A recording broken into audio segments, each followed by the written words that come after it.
Filhotes da ditadura! Nation Coast to Coast has brought you The War of the World by H.G. Wells. Vocês vão ter que me engolir! I have a dream. Acaba de suicidar-se em seus aposentos do Palácio do Catete, o presidente Getúlio Vargas. E saio da vida para entrar na história.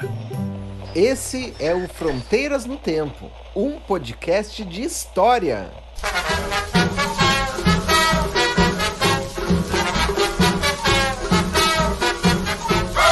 Bota o retrato do velho outra vez, bota no mesmo lugar.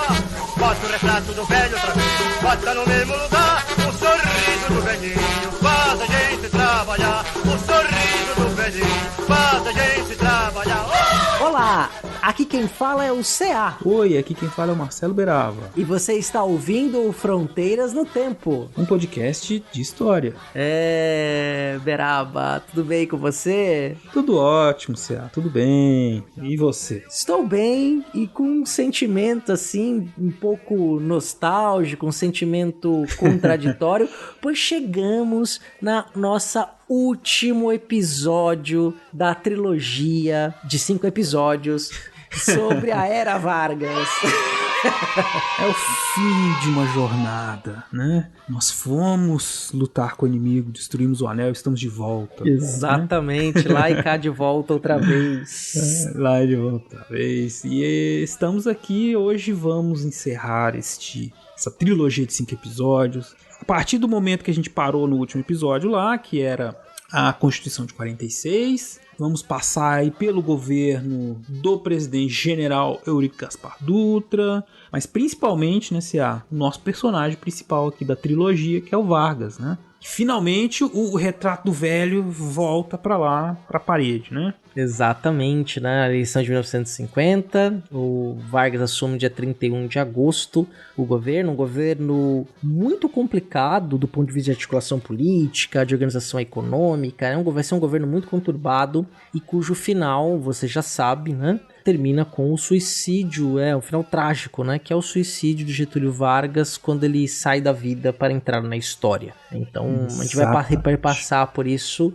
Espero que você goste desse nosso papo aí. Fique essa próxima hora com a gente, porque tem bastante informação. Eu acho que vocês vão gostar do que vocês vão ouvir. Tenho certeza. Bora lá então, Cé? Bora lá. Bora botar o retrato do velho outra vez. E sobe o jingle.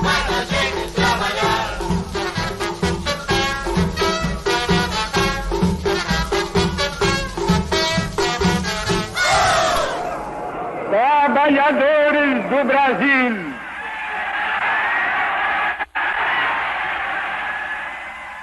depois de quase 6 de afastamento, durante os quais nunca me saíram do pensamento a imagem e a lembrança do grato e longo convívio que mantive convosco, eis-me outra vez aqui ao vosso lado para falar com a familiaridade amiga de outros tempos e para dizer que voltei a fim de defender os interesses mais legítimos do povo e promover as medidas indispensáveis ao bem-estar dos trabalhadores.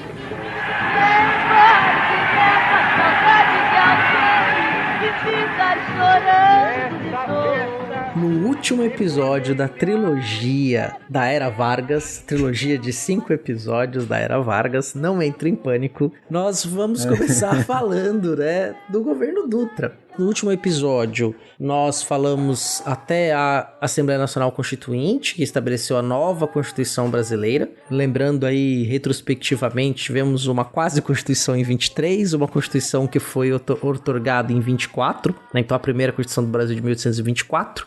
Depois tivemos a Constituição de... fala aí, 1823, senão as pessoas vão confundir. Essa aí é.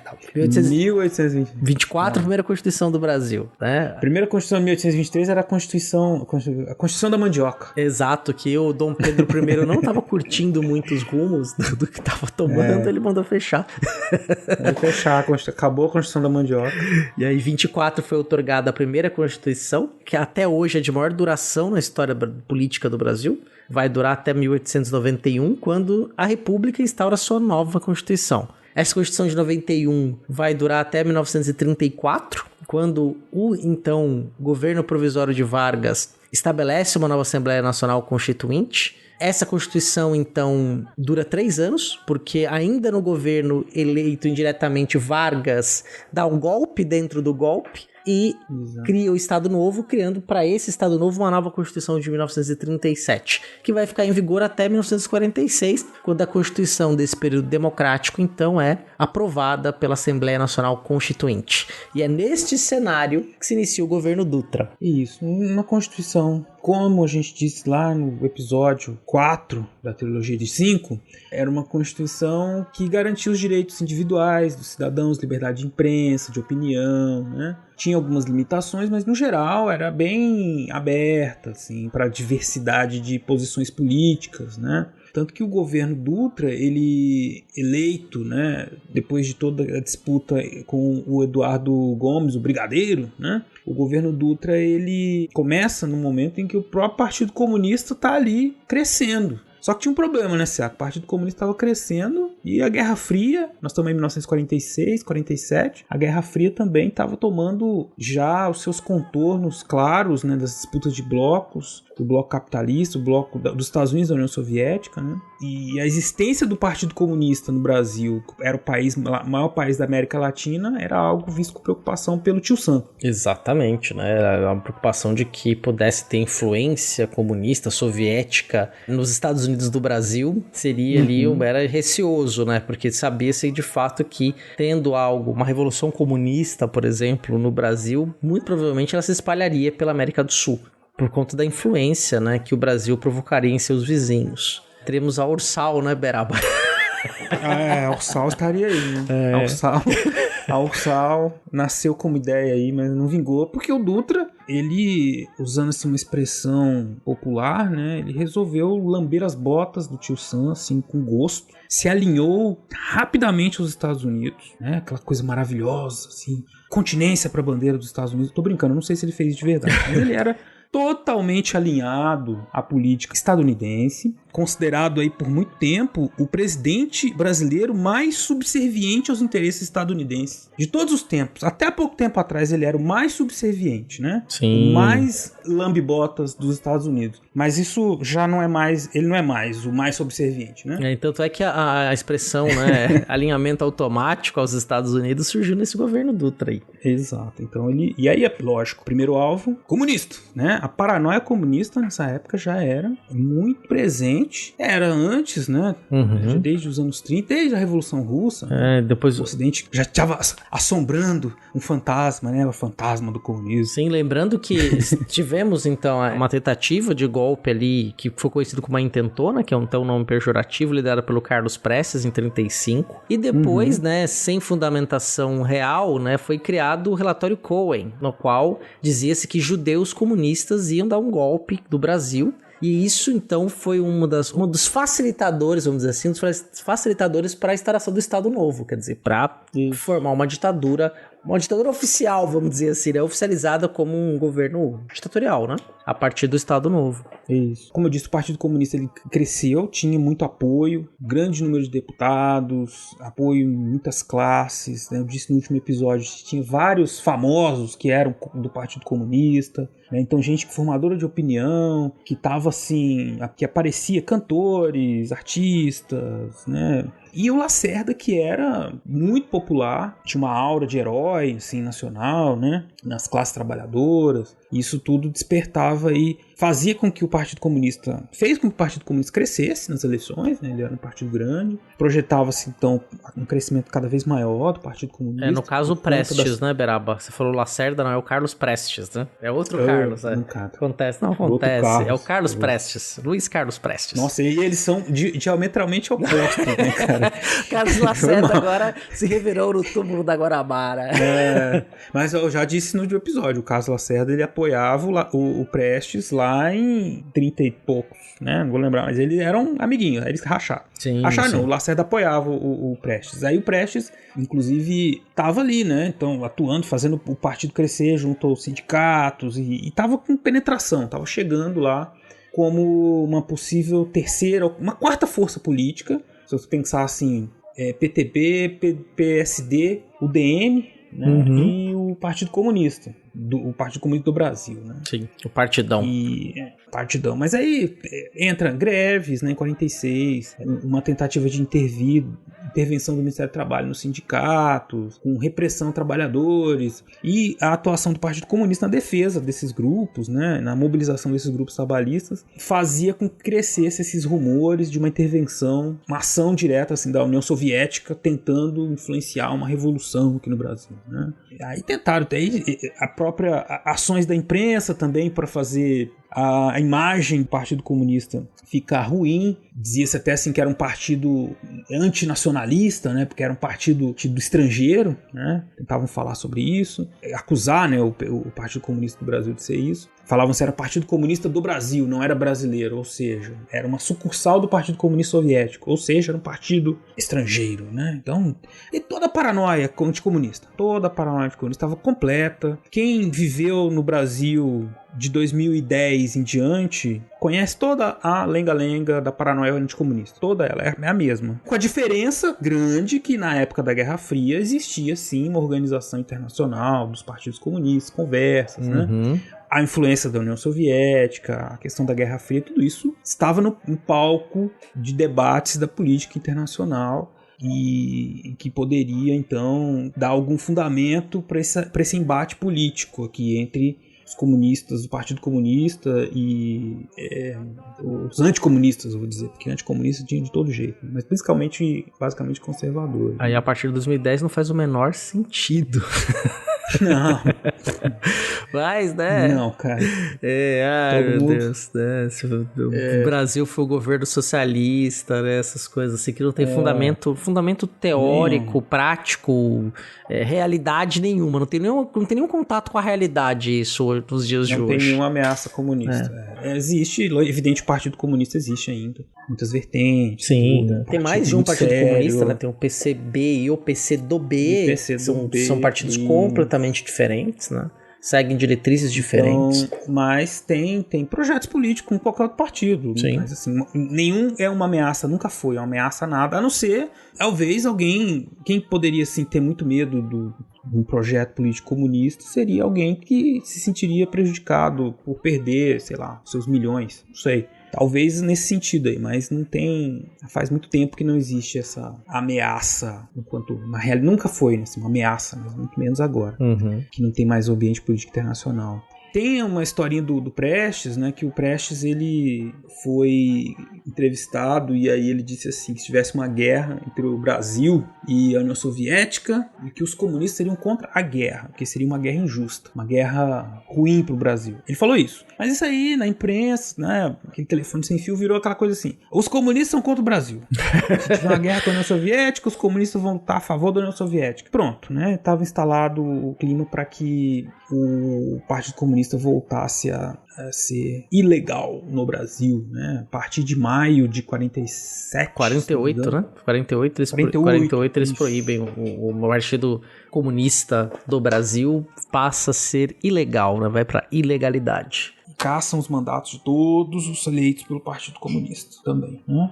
E entra um longo período de ilegalidade do Partido Comunista no Brasil de novo. Sim, exatamente, né? Que vai só na redemocratização que você vai poder ter o Partido dos Comunistas, né? Que carrega o nome de Partido Comunista de forma legal e legítima.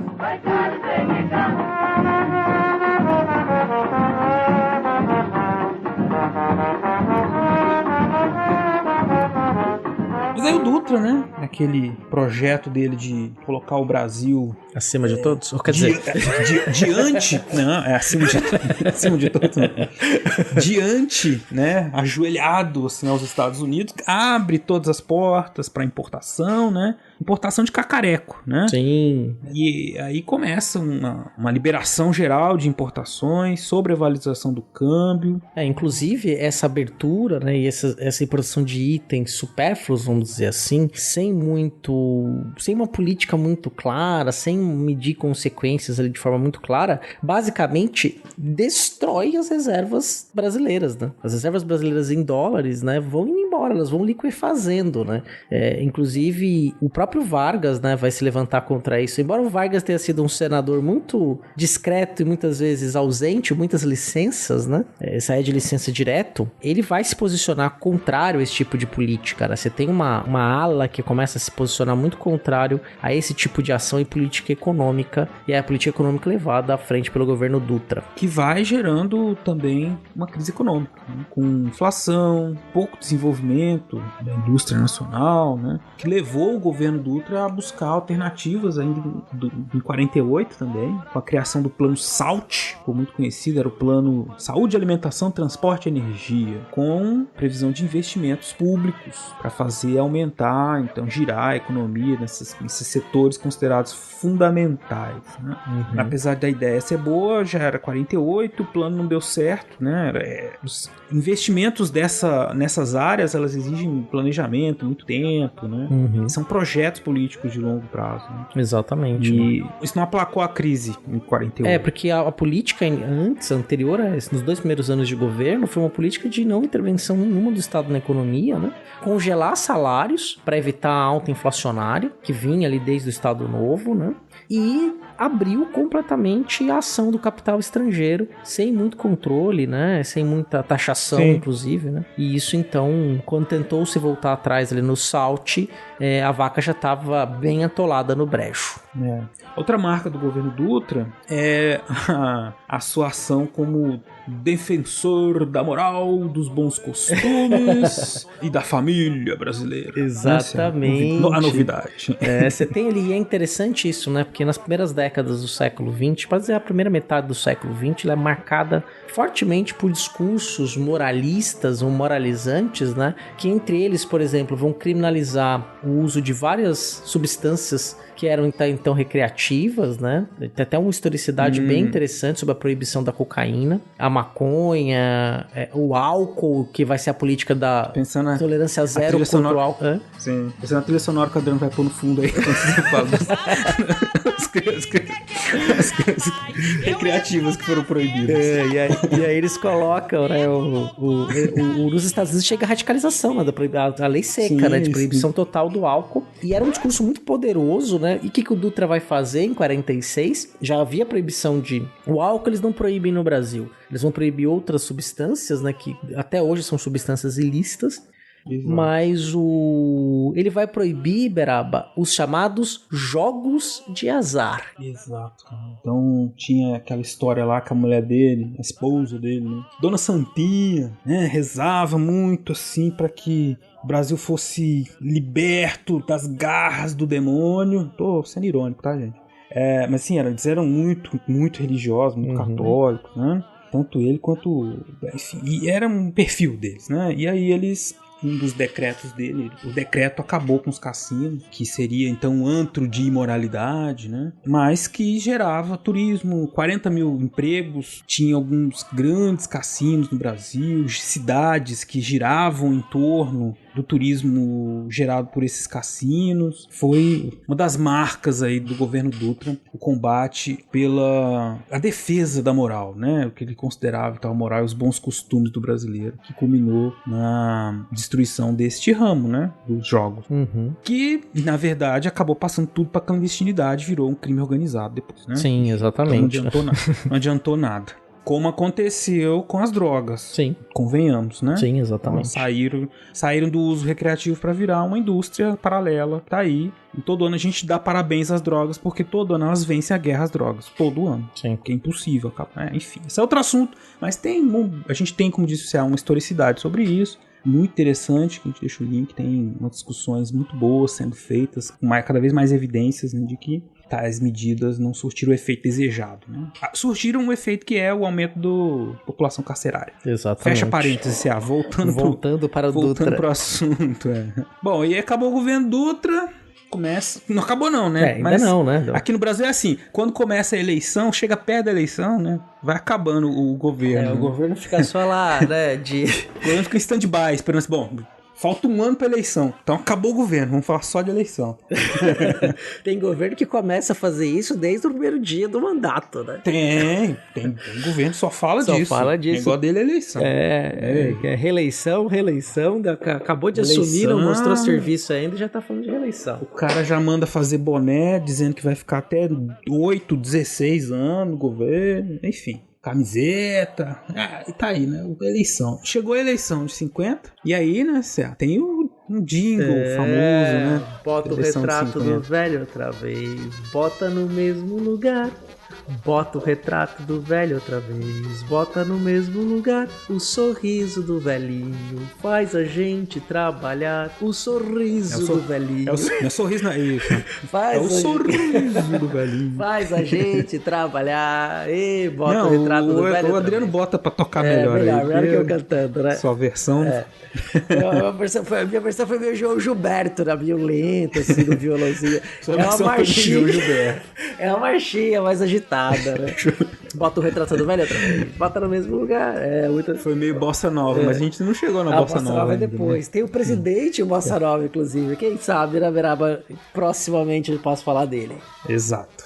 Nós vamos fazer um episódio dele mais pra frente. E o Vargas, antes da eleição, evidentemente rompeu com o Dutra, né? Sim.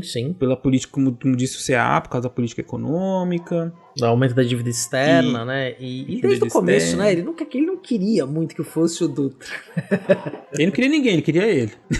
Ele queria sair da presidência, da ditadura, concorrer à eleição e continuar presidente. Era isso que ele queria. Não, muito provavelmente, se ele concorre, ele vence. Era muito difícil não vencer. Não, o difícil era concorrer. Por isso que os militares afastaram ele do governo, porque o medo de um golpe era grande ali.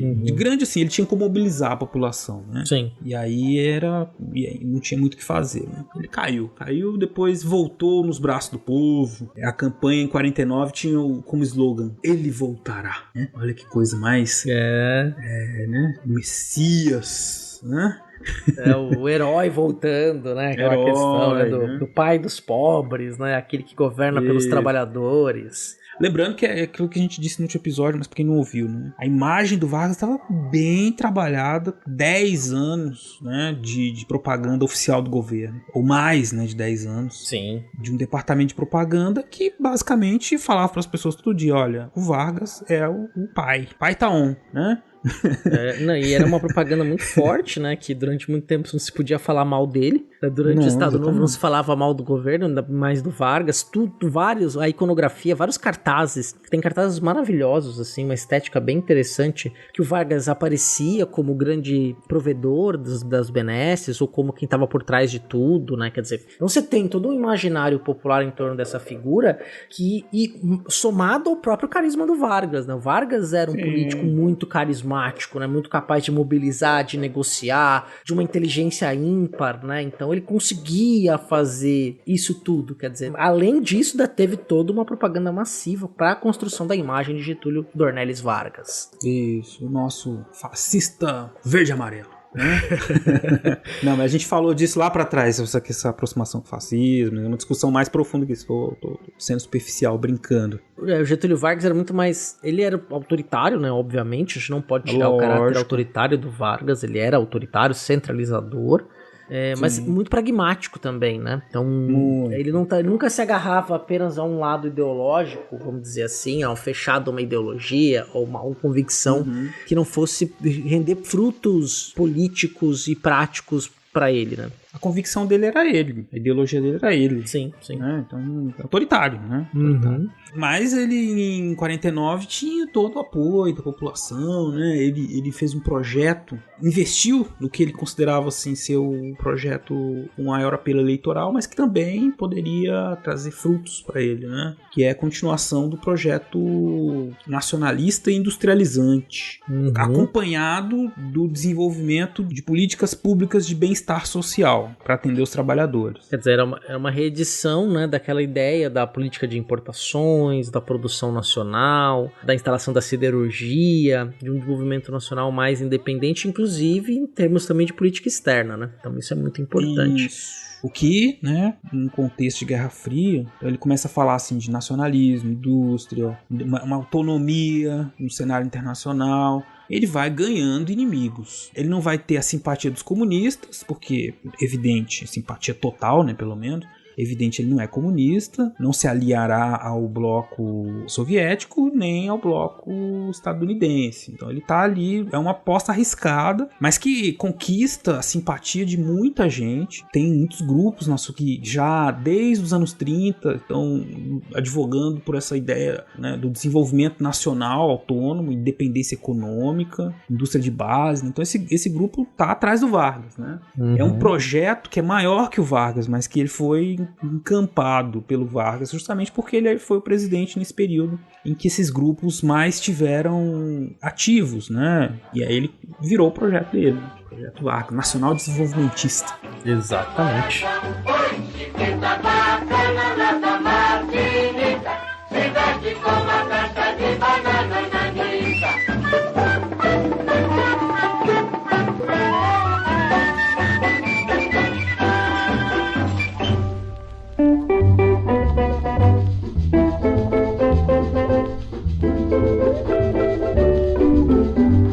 O Vargas está em campanha nesse ano, viajando pelo país, fazendo alianças. Sim, né? Fazendo suas alianças com o empresariado, com sindicatos, né? Tentando ali então restaurar o seu prestígio e tentar voltar à presidência da República, né?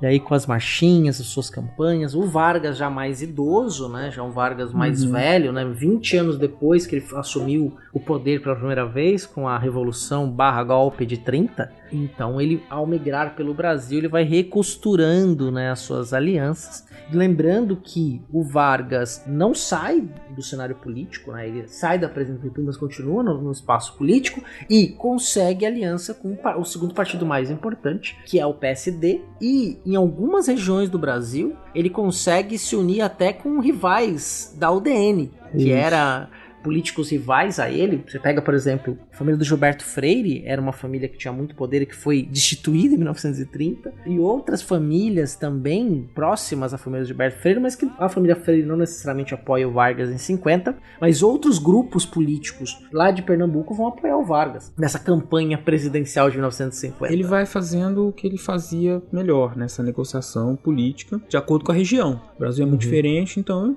uma região que ele tinha como manter a aliança com PTB, PSD, ele mantinha, outras ele buscava alternativa. É a coisa pragmática que você tinha falado aí mais cedo, né, cara? Então o negócio dele era ter a costura do poder. Inclusive ele, apesar de ser o candidato do PTB, não se identificava diretamente com o PTB, não era o candidato do PTB, era o Vargas, né? Então ele construiu assim, eu sou o Vargas, eu sou o candidato, o partido é secundário. Que é um problema. Na hora ali do frigir dos ovos, ele precisaria mais ter o partido na mão, e ele não tinha. E um governo democrático, você precisa da base do Congresso, né? Você precisa de um partido que vai te apoiar. Quer dizer, você não pode ter um partido para você simplesmente romper com ele, né? Embora, né, a gente tenha uma questão no Brasil que já não é de hoje, né? Porque é muito difícil você formar a maioria no Congresso Nacional. Um país multipartidário, né? Que tem, né? Que é pluripartidário, e que você tem ali realidades regionais muito distintas, né? Uma das outras, e por conta dessa distinção regional, você também acaba construindo bases políticas muito variadas. Mas é interessante porque tinha candidato do PSD. O PSD, ele é aliado do Vargas, mas ele, ele tinha um candidato fantoche, né? Vamos dizer. Um poste. Eles lançaram o candidato Cristiano Machado e largaram ele lá. Falaram assim, ó, você que lute, você é o candidato. Aí. Mas eles apoiavam o Vargas, o grosso apoiava o Vargas, né? Muito estranho isso, cara. Muito Vargas, né? Sim, exatamente. Ah, tá, a gente lançou um candidato aqui, mas a gente tá com você, né? Então aqui é só só pra constar, tá? Vamos ver se a gente consegue eleger os deputados aí e tal, mas tamo junto, Vargas. Pois é, não tô dizendo que isso era a intenção do partido, não. Sim, né? sim. Com certeza eles tinham intenção, lança o candidato, tudo muito sério, mas o crescimento do do apoio ao Vargas, né? E aquela coisa do PSD. O PSD era o partido de governo, né? Se há governo, eu sou a favor. Esse era o PSD. Então, quando eles viram que o Vargas ia ganhar, eles correram pro lado do Vargas. É o centrão. Né? E o próprio PSD nasce do varguismo, né? Exatamente. O centrão é sempre governo, né? Você tá lá. Sempre governo, cara. E assim, sem governo. Sem centrão não tem governo. Então os PSD eram o centrão, então eles foram. Exatamente. E aí, bom, beleza, o Cristiano Machado. Mas o Cristiano Machado, no final das contas, teve até uma votação razoável, né? Outro candidato, o candidato da UDN, que era o Brigadeiro, belo e solteiro. Belo e solteiro, né? Ele já mais velho, mas tava lá, o Brigadeiro Eduardo Gomes. Ele continuava com aquela habilidade dele maravilhosa, né? Com os trabalhadores, sem conseguir falar, né? Com os trabalhadores. Ele chegou a fazer uma proposta de acabar com o salário mínimo, porque isso onerava muito os empresários. Então, olha, eu fico falando isso assim, ironicamente, com essa voz, gente, porque assim, parece que a gente ouve essas histórias assim de tempos em tempos, né? E aí, então ele falava isso, né? Que era pra acabar com o salário mínimo. Pronto, aí ele deu um tiro no pé, né? Na campanha dele. Uma disputa contra o Vargas, né? Tá concorrendo com o Vargas. Você vai falar que vai fazer uma coisa contra os trabalhadores? Poxa vida. Faltou aí um marqueteiro político. Aí você não consegue ter adesão, né? Mesmo aqueles trabalhadores que pudessem não concordar com o Vargas, que possam ter, por exemplo, ficar alijados de participação política, né, dentro, por causa dos sindicatos, que pudesse ser oposição dentro dos sindicatos, eles não vão votar num cara desse, né? Eles vão votar no Vargas. É lógico. Você perde base, né? Bom, mas aí o Vargas ganhou, né? 48% dos votos. Isso aí já em janeiro de 31. O retrato do velho estava lá outra vez, Ceará. Exatamente, com a sua faixa presidencial. Já o Getúlio Vargas de cachimbo, de charuto, né? Esse é o Vargas que fuma charuto, né? O Vargas mais velhinho, né? E começa então, no dia 31 de janeiro, que é considerado, você acha muitas vezes, foi o segundo governo Vargas, né? É chamado, né? Você para pra pensar que o Vargas ficou ininterruptamente de 1930 até 1945, né? O fato de ter mudado, ir para um governo constitucional, que ele foi eleito indiretamente em 34, depois o golpe desse governo dado por ele mesmo em 37, mas ele teve ininterruptamente, então ele teve um governo só de 30 a 45. Claro que esse governo, a partir de 37, foi um governo que ganhou viés autoritário de forma explícita, mas em 50 ele volta então nos braços do povo para iniciar o seu governo democrático, vamos dizer assim. E ele já entra com suas propostas mais incisivas, né, com criação de empresas estatais para estimular o desenvolvimento da indústria, né, o desenvolvimento da economia nacional. A mais conhecida dessas criações, foi a Petrobras, que ele criou já em 1951. Ele já mandou, poucos meses depois, o projeto de lei para a criação da Petrobras, né, para o início da prospecção de petróleo no Brasil. E aí também ele conquistou muita gente que vinha já desde os anos 30, como eu disse para vocês, falando da indústria, a necessidade de que o Brasil fosse independente em termos de energia, né? E isso teria que ser uma ação soberana do Estado, né? Era uma corrente nacionalista, né, que pregava esse desenvolvimento com a intervenção direta do Estado. Então não era só uma questão de achar o petróleo no Brasil, era de que o subsolo, o que está no subsolo, pertence ao Estado e deve ser explorado exclusivamente pelo Estado. Essa era a perspectiva dele. Sim, criar um monopólio da exploração do petróleo no Brasil por meio do Estado, né? Quer dizer, você não vai abrir para investidores estrangeiros, né? Lembrando que no governo Dutra houve uma abertura muito grande para investidores estrangeiros no Brasil, então você não vai fornecer uma das principais riquezas, né, de acordo com esta lógica de pensamento, ao capital estrangeiro. Você vai nacionalizar não só as reservas, mas também com a produção e a distribuição de combustíveis por meio do Estado, né, de uma empresa estatal. Então esses seriam os nacionalistas, né, digamos, nacional-desenvolvimentistas. Nacional-desenvolvimentistas, e obviamente a gente vai falar um pouquinho mais disso, né, vai gerar atrito, né, mas o Vargas se elege com uma proposta nacional-desenvolvimentista, de criar essa, por força do Estado, a ideia de um Estado como um forte agente de transformação econômica no Brasil. Tanto é também que ele vai criar o Banco Nacional de Desenvolvimento Econômico, o BNDE, que hoje é o BNDES, né, que era um banco para investimento em estrutura, desenvolvimento econômico, que cumpre esse papel aí até os dias de hoje, obviamente que em determinados momentos com mais protagonismo, outros com menos protagonismos, e aí vai ter uma política de governo que vai alterar, mas esse órgão de Estado, o BNDE, depois BNDES, que entra o social, ele é criado com essa intenção, é criado nesse período Vargas. Que bom que não queria existe um amor quando dois corações se amam de verdade. Então, nessa questão, né, que você tem ali uma campanha de governo que investia numa ideia de o Estado, você também tem uma oposição que defendia que não deveria haver monopólio nem atuação do Estado na exploração do petróleo e que isso deveria ser aberto para companhias estrangeiras, leia-se companhias americanas, né? Basicamente, as grandes... Isso acontece na Colômbia, por exemplo, na década de 50 vai acontecer na Colômbia, né? Isso vai acontecer lá, as grandes empresas estadunidenses vão atuar diretamente na exploração do petróleo colombiano, gás natural, petróleo. Mas aqui no Brasil, cria-se então a campanha O Petróleo é Nosso. Isso, uma grande campanha, todo mundo deve ter ouvido falar. Uma coisa que se espalha pelo país, junta grupos políticos até com posições ideológicas diferentes, mas que se uniam assim no nacionalismo, né? Da esquerda, da direita, você tinha muita gente que estava ligada nessa campanha, né? Pela soberania nacional com relação à exploração do petróleo. E algo que exigia, evidente, um investimento muito grande. O governo precisava contrair dívidas para fazer essas dívidas, empréstimos internos. A gente não estava livre o dinheiro assim para resolver. Tinha que pegar o empréstimo e o Estado ir lá e fazer, né? O que a ala contrária falava? Primeiro que assim, contra o petróleo é nosso era difícil vencer, né? Era uma campanha muito forte, nacionalista, né? Aquela coisa ufanista, né? Sim, e nomes importantes da opinião pública, né? O Monteiro Lobato, por exemplo, foi muito importante nessa campanha, né? E outros intelectuais também, políticos, né? Era muito difícil se opor. O Monteiro Lobato nem chegou a ver, né? Quando o petróleo realmente chegou, né? Porque ele morreu em 48, mas ele nos anos 30 era um dos militantes, né, do petróleo.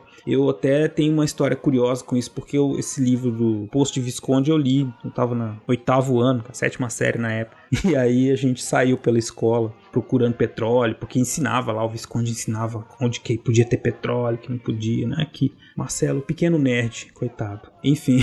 Foi publicado em 37 a primeira edição, né? 37, no começo do Estado Novo. Isso, é bem dentro E aí ele já fazia campanha nessa época, né, Monteiro Lobato. Apesar dele não ter visto o final da história, mas ele era um dos nomes. Sim, né? Não ter participado efetivamente na campanha do Petróleo é Nosso, né? Mas ele foi ali, vamos dizer, um dos pais intelectuais, né? Do movimento do Petróleo é Nosso. Totalmente, cara. O outro lado, né, que dizia assim, queria um outro modelo de exploração, né, que é esse que o CA falou, também tinha como argumento justamente essa questão do endividamento do Estado. Então eles pensavam assim, que era preciso abrir para outras empresas fazerem a exploração, que isso ia trazer só lucros para o Estado, né, então ele não precisava investir, vinha alguém, explorava e o Estado cobrava por isso, né, sem esse investimento. E esse dinheiro que ia entrar, então em vez de, assim, sendo muito simplista assim, na explicação, a ideia de abrir para o capital estrangeiro era de que o Estado não ficasse onerado, né, que não gastasse. E aí eles poderiam investir em outras áreas que, para muitos desses grupos, eram áreas prioritárias, como, por exemplo, o crescimento do nosso papel agroexportador no mundo. Então, quer dizer, faz uma aliança com os grandes financistas, capital internacional, eles investem aqui na produção, exploração do petróleo, o dinheiro entra e nós continuamos sendo o celeiro do mundo. Essa era a outra proposta contrária à do Vargas, né? A nossa vocação agrícola do Brasil, né? Uma ideia muito forte. O Brasil, de fato, é uma das lideranças em termos de produção agrícola no mundo. Sim. É uma indústria muito hoje, né? No mundo de hoje, é uma indústria com muito refino tecnológico, né? Agroindústria brasileira, mas naquele momento, ali nos anos 50, o que está se discutindo ali, e aí isso era visto também como um caminho de desenvolvimento, né? Era considerado país desenvolvido quais países? Aqueles que tinham indústria. Exato. Né? Então, no caminho para o desenvolvimento, e lembrando que o Brasil na década de 50, até a década de 70 ainda, na verdade, era um país rural. A maior parte das pessoas vivia no campo. E você tem um projeto que era um projeto de modernização do país, que era justamente o caminho pela industrialização. Mas não quer dizer que abandonaria-se o campo, abandonaria-se a tal da potência agrícola que seria o Brasil, mas que haveria necessidade de ter uma modernização econômica por meio da industrialização. E aí você tem que dominar dois setores, né? Energia e siderurgia. Quer dizer, então você tem que produzir energia para você poder dar esse salto desenvolvimentista para levar o país a não mais depender das importações, né? Conseguir produzir, criar um mercado interno no Brasil, né? Então tudo isso estava em jogo. Isso não quer dizer que, vamos colocar assim, ideia de heróis e vilões, né? São projetos políticos, projetos de Brasil. O outro grupo tinha um projeto por Brasil, pode concordar concordar ou não com este projeto, mas havia um projeto nacional, que se opôs ao projeto Getúlio Vargas. Né? Dentro de uma democracia, os projetos vão para o embate, né? E aí você tem soluções que são adotadas nacionalmente, né? Antes não era assim, né? O Vargas simplesmente falava e a coisa ia. O Vargas, ele tava tendo um problema sério, porque assim, ele tava num governo que ele mandava e as pessoas demoravam pra obedecer, né? Ele não tava acostumado com isso.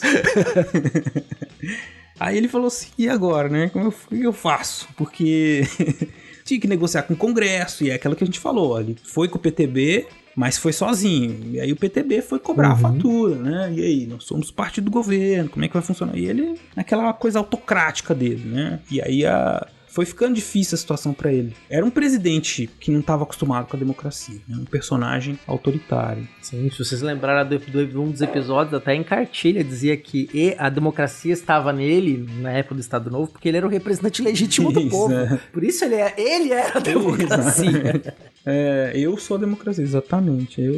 Era isso, então é difícil pra ele fazer essas negociações. Mas enfim, né, tem toda uma discussão na história econômica sobre esses grupos. Eu diria que são projetos de Brasis que a gente até hoje discute. Até hoje, que eu digo, quando a gente está gravando isso, mas todos os ouvintes vão conseguir identificar, quem acompanha razoavelmente assim, os noticiários, os debates, né, na mídia em geral, sabe que existe. Então, projetos diferentes para o Brasil. Né? Quão autônomos nós vamos ser assim, com relação ao resto do mundo, como vai ser a nossa relação com o resto do mundo, o que nós vamos produzir, o que nós vamos ganhar, né? O que desses ganhos vão se reverter em benefícios para a maioria da população. Isso é uma questão chave também, né? São questões que vão e vêm e a gente não consegue equacionar, né? Sempre tem um golpezinho aí no meio, né, Cé? A hora que a gente começa a tentar resolver, pá, golpe. Veio o golpezinho, né? Isso aí acontece, né? Conquistas sociais, né? Qualquer tipo de divisão disso, distribuição de riqueza. Cara, é um problema. É um problema. Difícil. As cidades escravistas têm esse problema, né? Ainda mais aqui no Brasil. Uma herança escravista difícil de apagar. Fica muito difícil distribuir riqueza, né? Quer dizer, para o ouvinte também não achar, né? Quer dizer, distribuir riqueza não significa expropriar os meios de produção, tá? Seu comunista. Distribuir riqueza, no sentido a gente deixei muito claro isso nos episódios sobre o período da ditadura civil-militar, né? Que houve um aprofundamento do abismo social no Brasil. Né? O Brasil... É importante que você entenda isso, ouvinte. O Brasil não é um país pobre. Né? O Brasil hoje não é um país pobre. O Brasil de Vargas não era um país rico. Não era um país rico. Mas hoje o Brasil está longe de ser um país pobre. Nós estamos entre as 20 maiores economias do mundo. Isso não é pouca coisa. Mas nós somos um dos países mais desiguais do mundo. Isso é um problema. Quer dizer, é terrível, muito dinheiro concentrado na mão de pouca gente. E aí você não tem uma educação pública que permita a emancipação das pessoas, né? Uma autonomia desses indivíduos, que pessoas em situações de trabalho diferentes tenham também uma vida digna, que consigam fazer todas as refeições do dia, consigam fazer suas viagens de lazer, quer dizer, várias coisas que podem ser proporcionadas dentro de um estado de um bem-estar social que não acontece por causa da desigualdade, né? Isso reverte em vários outros tipos de problemas sociais. Exato. E você é um comunistinha safado, hein? Tô brincando. Sou a favor de uma justiça social. Tô brincando. É isso aí. Tem que ter justiça social, não dá pra gente ter um país tão desigual como o nosso. Ainda mais que a gente que é professor, a gente vê as realidades, já atuamos em diversos tipos de instituição, públicas, privadas. É terrível, cara. A desigualdade tá presente ali, né, na situação. E se pensar na questão étnica, então, é a problemática é muito maior. Vou aproveitar que vou até recomendar, Beraba, terminei de assistir recentemente uma série da Amazon Prime. Uma das melhores coisas que eu vi esse ano, assim, a série chamada Them, Eles, do Amazon Prime.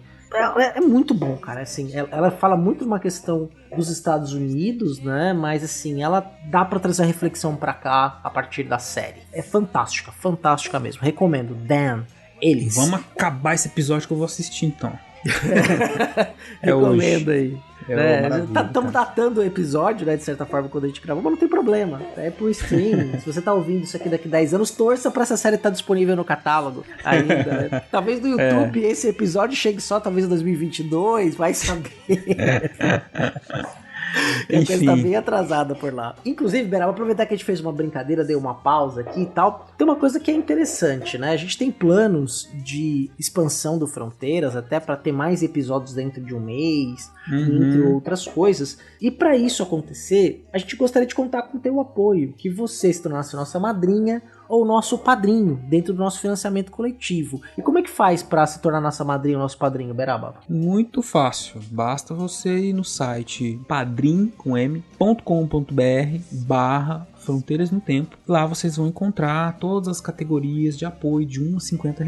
Da mesma forma, se vocês procurarem a gente no PicPay, por Fronteiras no Tempo, também tem todas as categorias de apoio de R$ 1 a R$ 50. Você pode no PicPay se tornar um assinante do Fronteiras do Tempo. E que outras formas, Cé? Se você quiser também, pode nos apoiar por meio do Pix, né? Fazer ali um Pix programados para ser ali o nosso padrinho ou madrinha. E a nossa chave Pix é o nosso e-mail, que é fronteirasnotempo@gmail.com. Então vou repetir, fronteirasnotempo@gmail.com. Você faz um Pix, se transforma a nossa Pix madrinha, nosso Pix padrinho. Maravilha. E sigam a gente nas redes sociais, né? O Instagram com Fronteiras no Tempo, Twitter Fronte com Temudo no Tempo e o facebook.com/Fronteiras no Tempo. Dá uma clicada lá, deixa um joinha, compartilha com seus amigos, enfim, ajude aí o nosso projeto de divulgação da história a crescer cada vez mais. Exatamente, precisamos aí do seu apoio, se você puder, tiver em condições, será muito bem-vinda ou bem-vindo. Venha fazer parte também do nosso grupo de padrinhos no WhatsApp, é uma das recompensas. Isso aí. É tão veloz, se passa na corrida, perco a voz e fico desejando, oh meu Deus, que ele caia bem nos braços meus. Então, voltando, né, nós estamos falando da questão da política econômica, da política do petróleo, do Vargas, da necessidade desse embate entre dois projetos diferentes, né, que culminou na vitória de Getúlio Vargas. O projeto de governo, o movimento do Petróleo Nosso, sagra-se vitorioso. Então, vitorioso que funda-se, então, a Petrobras, que vai explorar, distribuir, refinar o petróleo no Brasil e vai ser aí, hoje, uma das maiores empresas do ramo.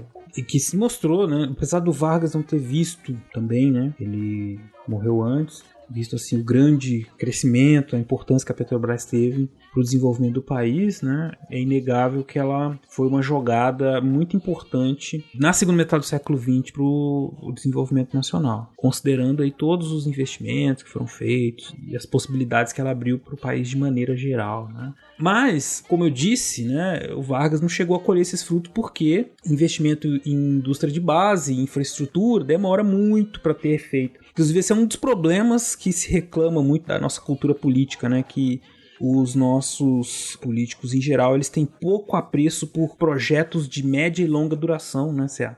Porque é uma coisa que você passa as eleições e você não tem o fruto, né? Então o que adianta eu, por exemplo, fazer saneamento básico? Não aparece. Fazer investimento em indústria de base, fazer investimento em educação, né? Tudo isso por aquele político mais mesquinho, assim, baixo clero, que é a maioria, né? Não importa, eles querem saber de ganhos imediatos. E é por isso que a gente é muito carente de projetos políticos de longo prazo, né? Que dão um efeito. Política de Estado, né? A gente tem muita política de governo e pouca política de Estado. Vamos pensar o saneamento básico, né? Você tem um saneamento básico que atenda a maior parte da população, tá aí a nossa desigualdade, 54% da população não tem acesso a saneamento básico, água e esgoto encanado, água tratada, né? Esgoto que vai para um lugar de tratamento, que vai para um lugar adequado, né? 54% da população brasileira não tem isso no século XXI, né? Então, assim, só para você ter uma noção, quer dizer, isso em médio prazo vai refletir diretamente, por exemplo, uma diminuição de atendimentos básicos no SUS, por exemplo. Tem muita doença que são evitáveis só pelo saneamento básico. Você pode investir mais em cirurgias de alta complexidade, diminuir filas, ter um atendimento, uma qualificação melhor, porque esse dinheiro que você gasta para atender problemas que podem ser resolvidos com saneamento básico, você vai poder investir em outra coisa dentro da própria área de saúde. Exato. É um mais um, né? É básico, né? Parece assim, uma grande coisa genial que você tá falando aqui, né? Mas não é básico, é por isso que é saneamento básico, enfim. E aí, né, o Vargas não colhia frutos, tá? Ele teve uma ideia que foi muito genial pro século XX, né, pro brasileiro, que é a Petrobras, indústria de base e tudo. Mas ele não colheu os frutos e ele viveu em crise, né? de 52, 53, muita crise, uma atrás da outra. Crise econômica, né, com aumento das dívidas. E aí entra questões de política internacional também, com os Estados Unidos voltando a sua atenção para a Ásia, para locais que a União Soviética estava crescendo. E aí o Brasil endividado, com dívidas sendo cobradas, inflação. Sim. E era um período, viu, Beraba, pós Bretton Woods de 44, e o que gerou também no mundo uma escassez de dólar, né? Então você não tinha tanto capital circulando no mundo assim, né? Você tem outras questões, né? Então, pois é, e o Vargas então não tinha muito o que fazer e viveu um período de graves crises, né? Com greves cada vez maiores. Sim, também, por exemplo, uma questão, né, um problema que vem no governo Dutra e que não é resolvido no governo Vargas é a inflação, né? Em 51, 52 a inflação continua subindo 13%, 14% ao ano e você não consegue resolver isso, né? Quando você tem um PIB que cresce em 51, 52 em torno de 4,9%, 7,3%, a inflação está em 12%, quer dizer, ela come todo esse crescimento do PIB, né? E aí isso vai gerar uma série de problemas, como, por exemplo, uma crise entre trabalhadores, né? Você começa a ter movimentos que querem fazer greve. Lembrando que no fim do Estado Novo, os movimentos trabalhistas se desassociam da tutela do governo. Eles passam a ser movimentos mais livres, porque eles não estão mais tutelados ou organizados pelo próprio Estado, como era durante o Estado Novo. Eles meio que colocam o Vargas na parede, ele não esperava, né? Digamos, porque tem o apoio dos trabalhadores e o apoio em 53 ele já percebe que não é um apoio incondicional, né? Os trabalhadores querem salário, querem condições de vida, né? E tem greves, 60 mil, 300 mil, especialmente em São Paulo, e com o início de uma organização intersindical, coisa que até então a gente não tinha, né? Caminhava-se para a formação de uma central de sindicatos, né? Que organizariam diversos movimentos a favor dos trabalhadores nesse ano de 53. Trabalhadores portuários vão ser um dos primeiros a tentar esse tipo de organização, né? Você vai ter greves simultâneas em portos, né? Quando começam movimentos de greves simultâneas em grandes portos brasileiros, por exemplo, Belém, que é o grande porto do norte, Rio de Janeiro e Santos. Então você vai ter movimentos articulados de trabalhadores. Nesses portos são portos fundamentais, né? Na economia brasileira. E aí você vê, né, os trabalhadores estão se organizando, crise econômica, o Vargas vai fazer suas jogadas, e a principal jogada dele foi convocar o reserva, o Júnior, não era filho dele não, mas era o herdeiro político dele, Joãozinho Boa Pinta, como diria o Carlos Lacerda, o João Goulart, que foi chamado em junho de 53 para se tornar ministro do Trabalho.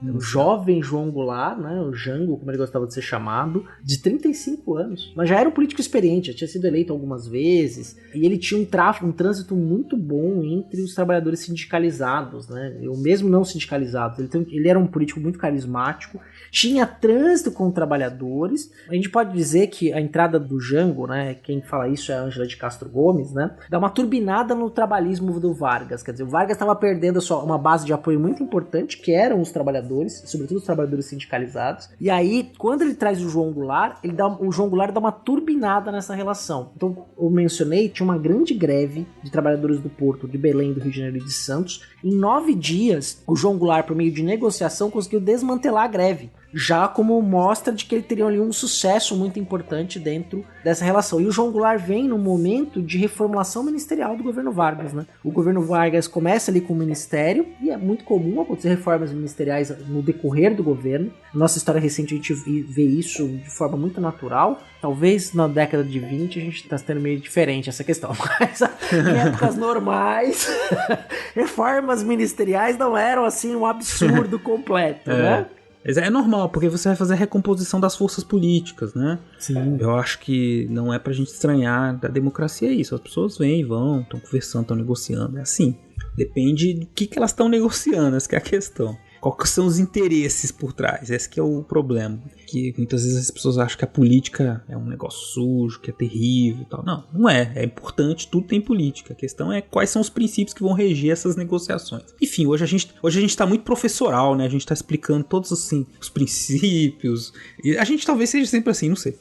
E porque tem que ter projeto político. Tá legal, é isso aí, é importante. Eu acho que já tá acostumado também. A gente tá aqui falando desse. Afinal, é uma trilogia em 5 episódios. Lógico, né? né? precisou Quem já de tá muito aqui tempo. ouvindo, por exemplo, e maratonando, já tá assim, pô, sensacional. Enfim.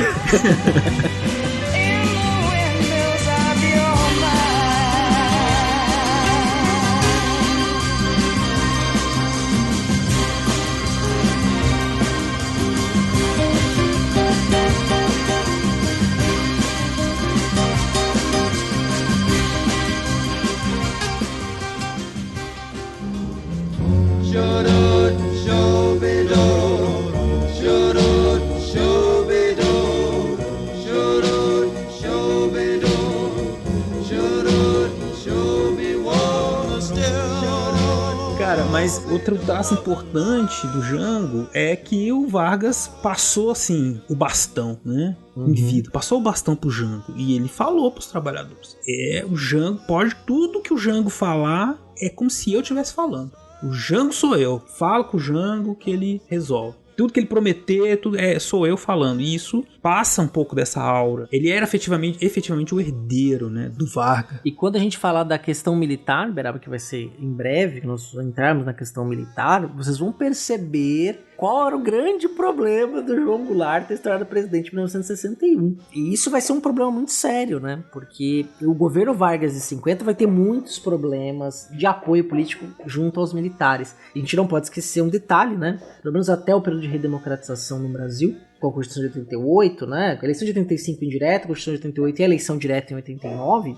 Até então, os militares, as Forças Armadas no Brasil, os homens envolvidos, alto-oficiais, homens envolvidos com as Forças Armadas no Brasil, sempre foram protagonistas da história política brasileira, republicana. Eles sempre tiveram no primeiro plano das discussões, né? Então, eles eram muito influentes de como as políticas iam acontecer no Brasil. Então, você tem ali uma série de tensões que vão acontecer e o herdeiro de Vargas vai ser o que vai mais sofrer com isso.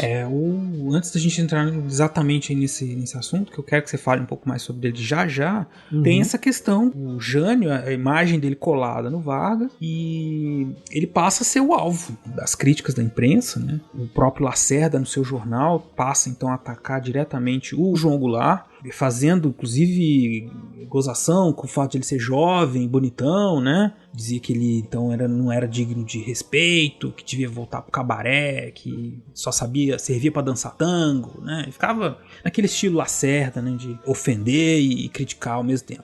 E enfim, né, o João Goulart, ele estava então no centro de um furacão, né, mas com problemas para, mesmo com toda a sua habilidade, organizar os trabalhadores e impedir as greves. Ele não conseguiu impedir as greves todas, né? Sim. E a crise vindo, e aí ele veio com a proposta, né, uma proposta que gerou uma grande polêmica e muitas críticas, que foi a proposta de dobrar o salário mínimo, do dia para noite, por decreto. Lembrando que o salário mínimo estava em estado de congelamento, né, os ganhos reais do salário mínimo ali até então no governo Vargas, os 2 primeiros anos do governo Vargas foram muito pequenos, basicamente não teve ganho real, né, porque o crescimento do PIB era pequeno, muita inflação, e aí o João Goulart, né, vem e joga essa. Teve até greve, né, Beraba, que a gente acabou não mencionando, greve de 300 mil, né, que foi coordenada pelos sindicatos de São Paulo, indústria têxtil, metalúrgicos, gráficos, vidraceiros, marceneiros, né, uma greve imensa, né, e que representava também o descontentamento popular, não só com uma questão de política, mas também com o dia a dia da vida, né, com a inflação, as crises econômicas acontecendo. Né? Comprar comida, custo de vida, né, tava muito ruim isso. Mas Beraba, quando o João Goulart vem com essa proposta, ela é bem recebida pelas pessoas?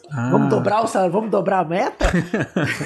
Não, cara, ele virou a paranoia. Enfim, os militares, né, os grupos diferentes, a gente fala os militares, parece que não são homogêneos, tinha vários grupos, né, mas há um grande burburinho assim, contrário na imprensa. A imprensa, quando a gente fala imprensa também, a gente sabe que tem várias vertentes, mas existe um grupo, né, de empresários, donos da imprensa, né, falo existia como se tivesse acabado, mas enfim.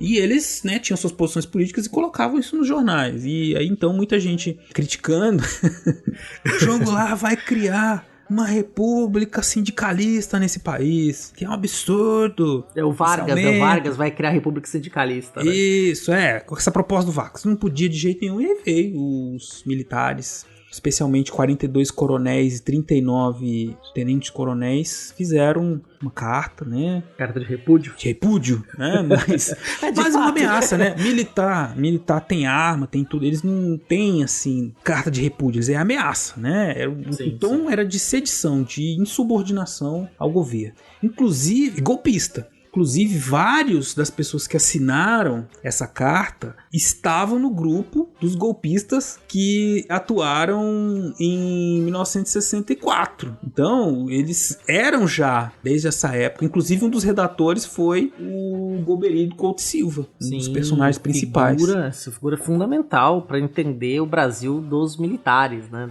Da ditadura civil militar de 64 ditadura civil militar. Então a gente está em 53, 10 anos antes do golpe, né? Lógico, ninguém tem bola de cristal, mas já tava o circo armado. Exatamente, tava se ensaiando isso, né? Inclusive, né, até o Vargas, antes dele assumir o mandato 51, rolou uma pressão, uma ideia de que a eleição não era necessariamente legítima, que ele não teve maioria absoluta dos votos, que ele não poderia assumir em 51. Mas isso aí acabou não dando muito. Não dando, né? Muito tinha adiante, vencido, tinha muito apoio popular, ninguém sabia exatamente como é que ia ser.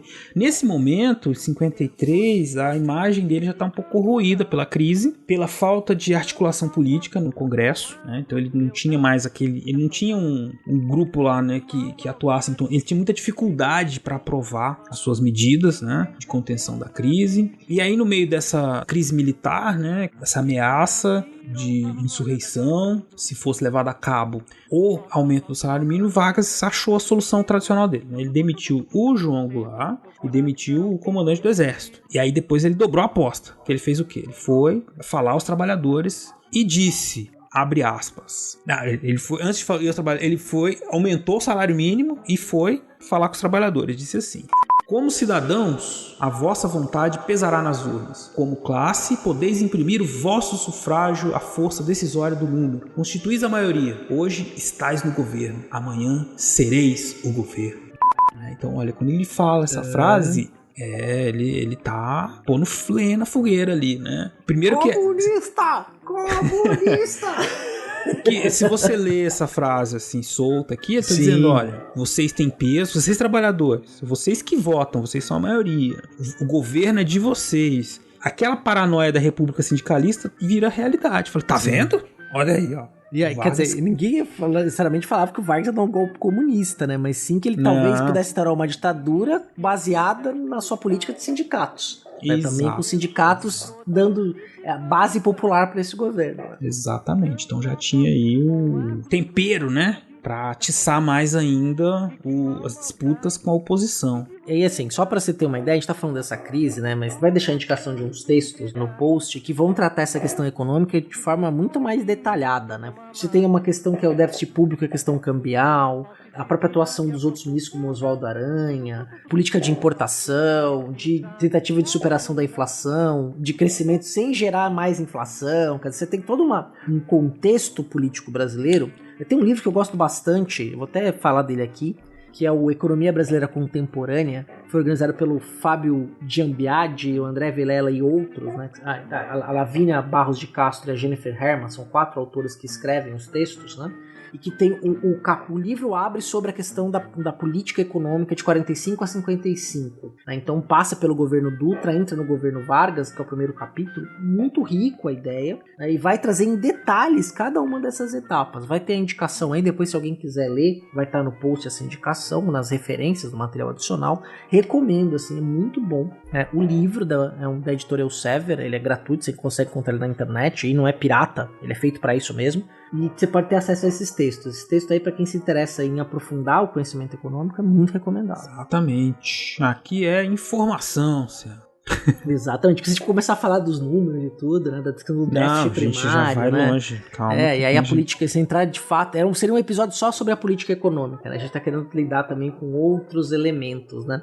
Porque tem todo um aspecto político que nós estamos dando mais ênfase aqui agora, né, esses debates, né, que são o contexto político e social da época, mais do que das discussões econômicas, que também fazem parte, é evidente, de todos esses embates, né? Mas a gente deixou elas nas indicações para vocês conhecerem melhor. Sim, exatamente. E uma dessas questões de crise política, ela é provocada, como eu já tinha anunciado antes, pela questão militar. né, Beraba? A questão militar vai ser fundamental para a gente entender o governo Vargas. Então, ajude aí nossos ouvintes a entender um pouco melhor como é que a gente já veio falando, né, do papel que os militares foram adotando de forma crescente, basicamente durante toda a República. Isso foi crescendo, né? Em 46 eles têm já nós temos 2 candidatos militares à presidência, um candidato, o vencedor presidente era um general.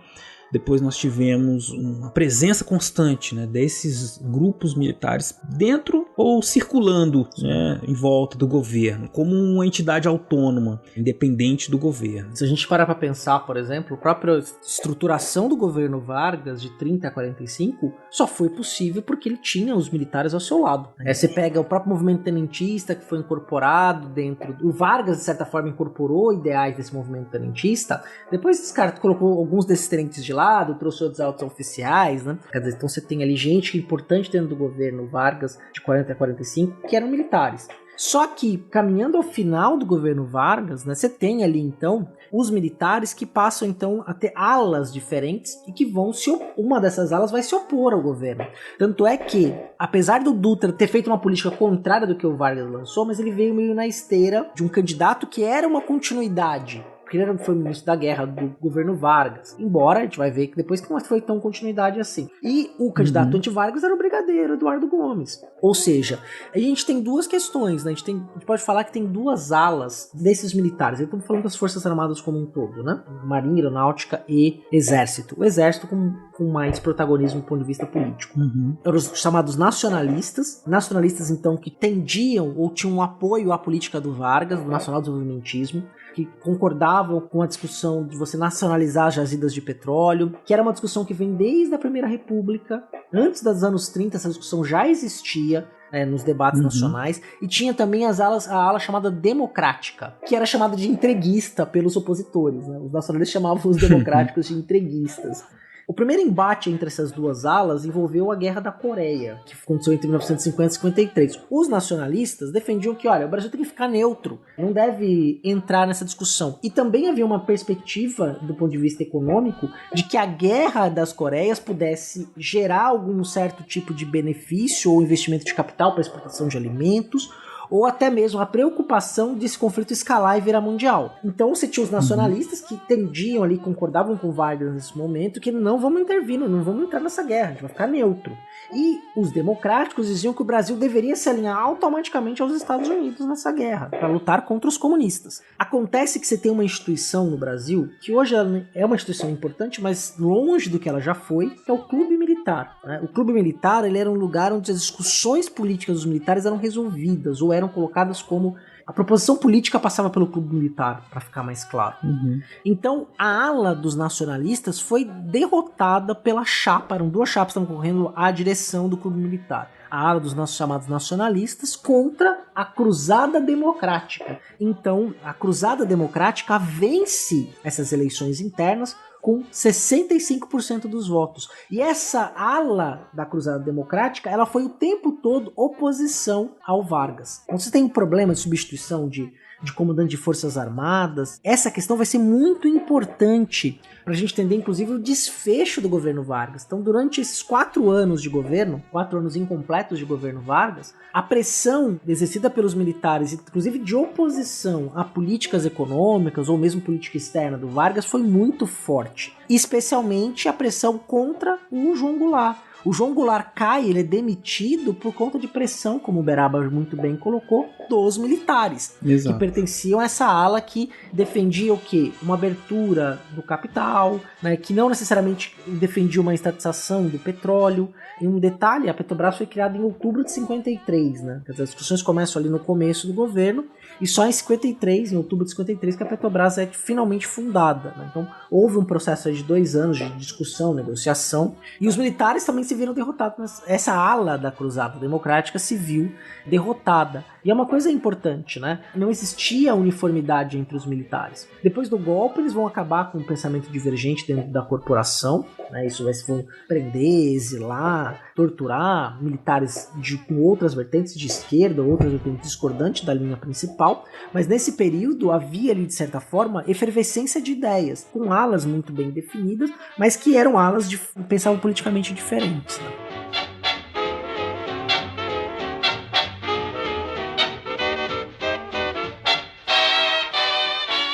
Então vocês entendem, esse contexto perfeito, né, que o CA fez aí agora. A gente fala de muitos personagens, né, e acho que é importante fazer no caso dos militares, essa explicação do CA é muito importante pra gente ver que um desses personagens que a gente tá sempre falando aqui há muito tempo, os militares, nesse momento eles têm essas divergências, eles têm essas características que vão explicar, vão ajudar a gente a entender os movimentos que eles vão tomar. E aí também é interessante que a gente vê a importância da escolha, né, numa escolha político-ideológica de um projeto para o país, né? Da parte de cada um desses agentes, do Vargas e seus apoiadores, dos políticos conservadores de direita, os mais progressistas, os militares também com suas vertentes, enfim, todo mundo tem um projeto e planeja a partir negocia a partir desses projetos, né?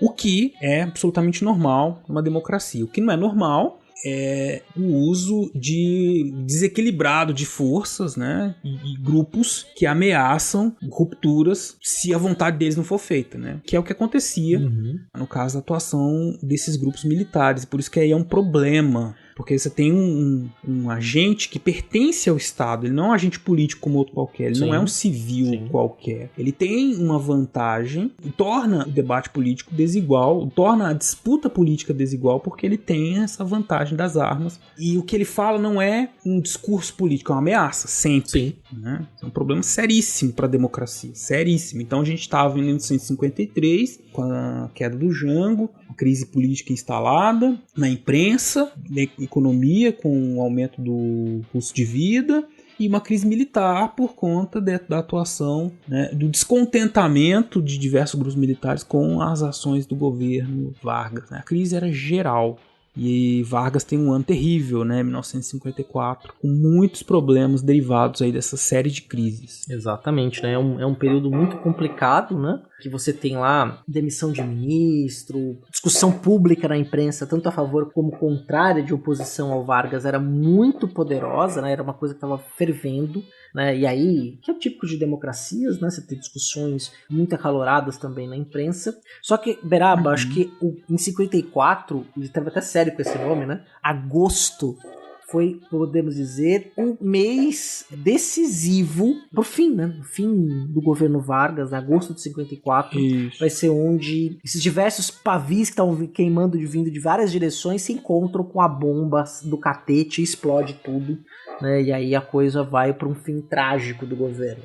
Eu só queria, assim, detalhar um pouco mais para os ouvintes que é o outro braço, né, da crise, que é esse que estava aparecendo na imprensa todo dia, né? O Carlos Lacerda denunciando a corrupção do governo todos os dias. Sim. Denúncias com fundamento, denúncias sem fundamento. A imagem do Vargas foi sendo desgastada nos apoios que ele tinha, principalmente na classe média urbana, ele foi perdendo esse apoio por conta de se ligar a essas denúncias de corrupção. Uma delas que ficou muito famosa é a do jornal Última Hora. É um jornal que a gente sabe, foi criado junto com o apoio do Vargas, né? Um jornal que servia quase como um meio de comunicação oficial do governo e era um jornal de apoio do governo e que, pela proximidade com o governo, conseguiu empréstimos, né? Então tinha algumas relações de favorecimento, né, do governo para o crescimento desse jornal. É um jornal que fez muito sucesso e assustou muito os barões da mídia, né? Ele vinha com uma proposta moderna, de visual moderno.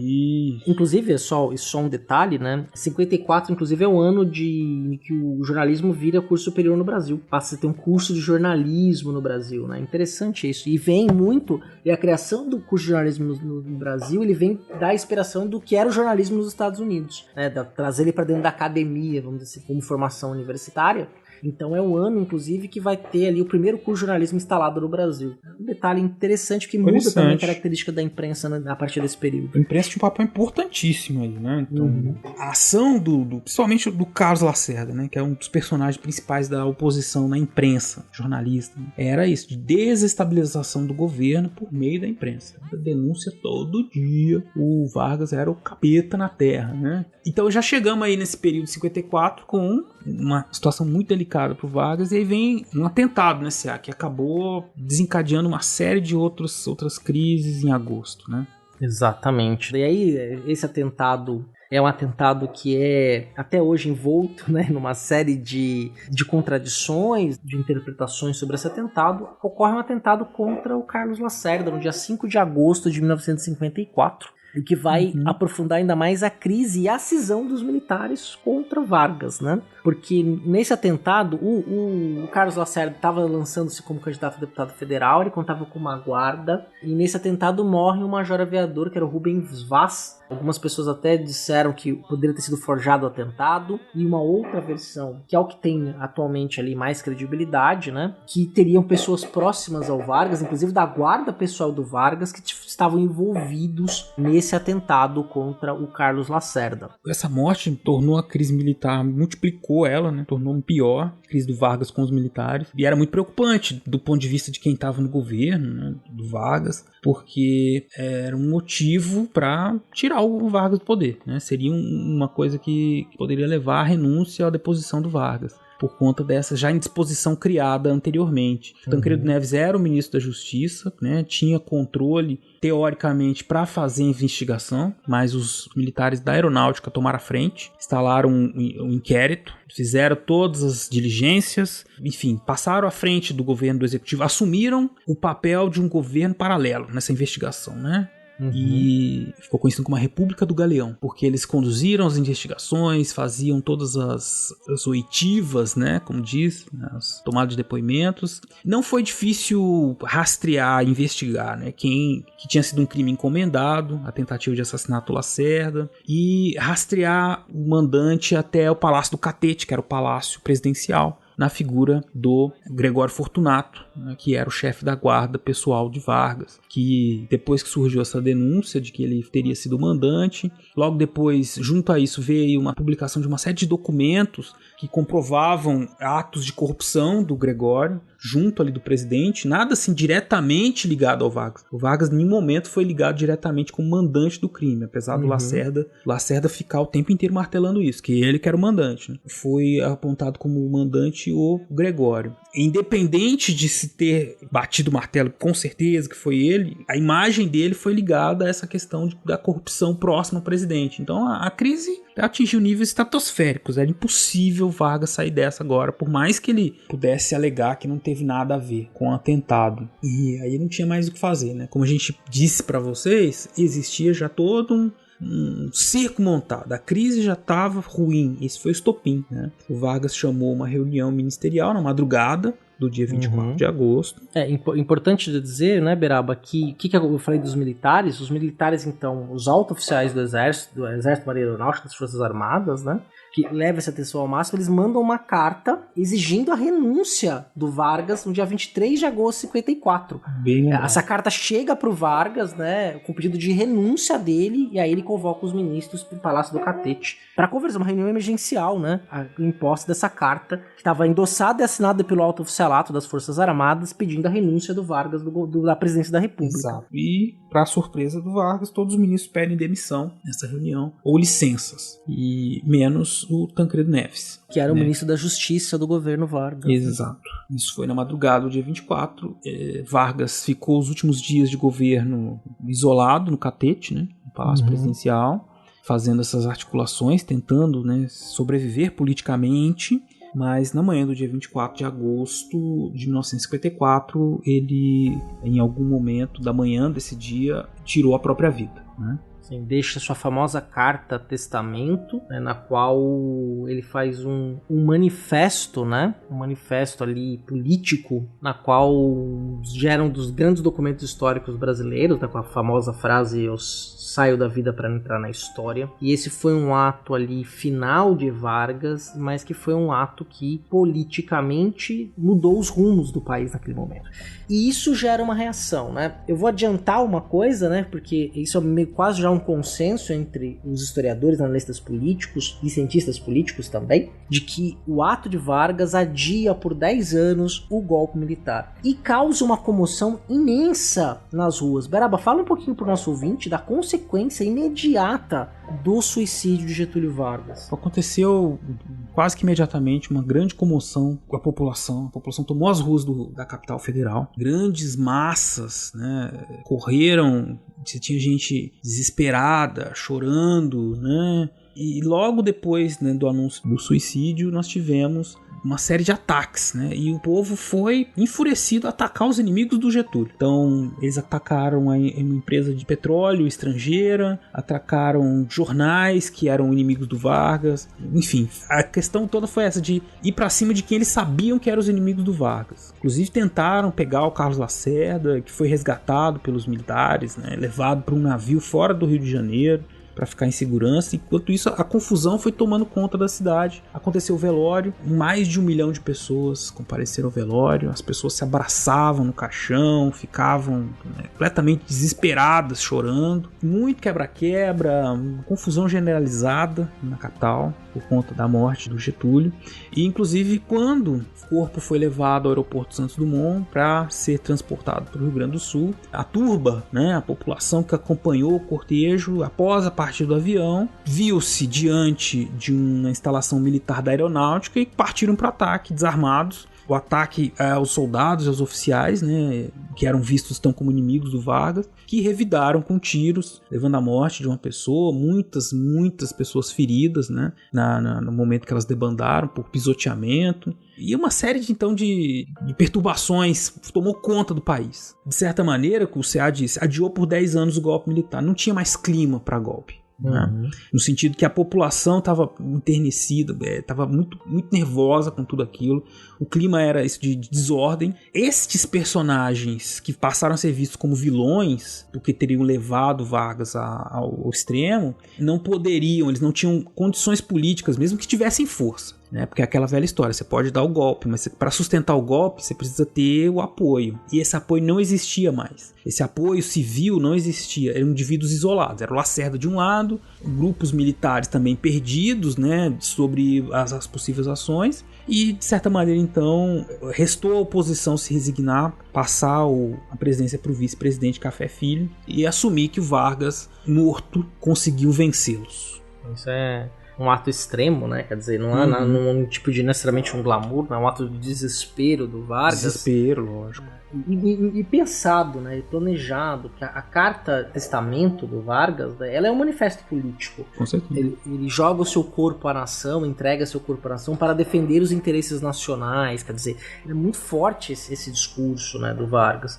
Ele dizia que sim, que existiam forças internacionais que queriam acabar com o desenvolvimento, acabar com as leis trabalhistas, discurso político. Ele está ali num momento de crise, ele não tinha como sair daquela crise, não tinha jeito. Ele poderia renunciar, né? Ele deve ter feito muitos cálculos políticos. A renúncia era uma desmoralização e a abertura para o golpe. Os inimigos dele iam tomar o poder, não tinha o menor jeito. Se ele não renuncia, ele ia ser destituído do cargo. E aí uma junta militar se instauraria. E golpe aí também, exatamente. Começaria também um outro governo militar, né, que eles estavam ali prontos para isso. Mas com essa mobilização gerada pelo falecimento do Vargas, a gente tem então o adiamento, né? Inclusive a crise não termina totalmente, porque tem as eleições, né? É um assunto para um próximo episódio, mas tem as eleições, as negociações que o Juscelino Kubitschek tem que fazer com os militares para tomar posse e para se manter no governo. Sim, né? Inclusive até então, né? Até a história recente do nosso país, o governo JK foi o governo que tinha contado com o maior número de militares em alto escalão de governo. Exato. Nem na ditadura teve tanto militar em alto escalão, assim, por vários postos, né? E foi superado recentemente, né?